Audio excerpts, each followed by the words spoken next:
In today's video, I'm going to teach you how to set up a simple task management database in Notion. We'll keep this quick and practical. By the end, you'll have a clean, inline database right on a Notion page that you can use to track tasks with a description, status, link, and priority. This is great if you want something lightweight without switching to a separate project management tool.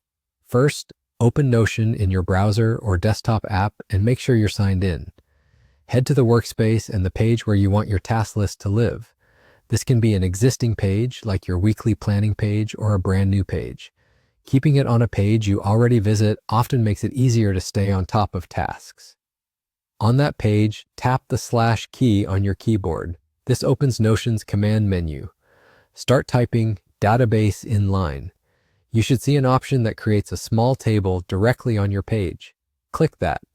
Inline means the database sits inside the page you're already on instead of becoming its own full page.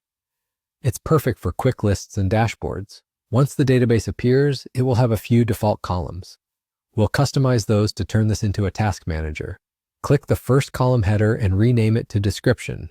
This is where you'll write the task itself, like draft client report or update website banner. Clear task descriptions make everything easier to scan later. Next, rename another column to status. This is for the stage of the task, such as to do, in progress, or done.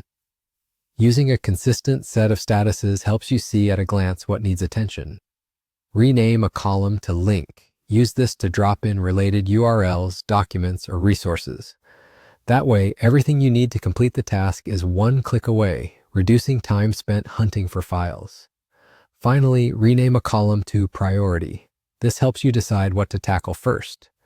You might keep it simple with low, medium, and high. The key is to be honest about priority so your day stays focused. That's it. Your inline task manager is ready. Add a few tasks as rows to get started and keep the name short and actionable.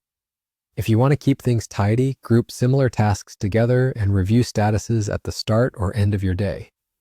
Over time, this little database becomes a reliable hub for what matters most. Thanks for watching. If this setup helped, stick around for more straightforward Notion workflows you can build in minutes.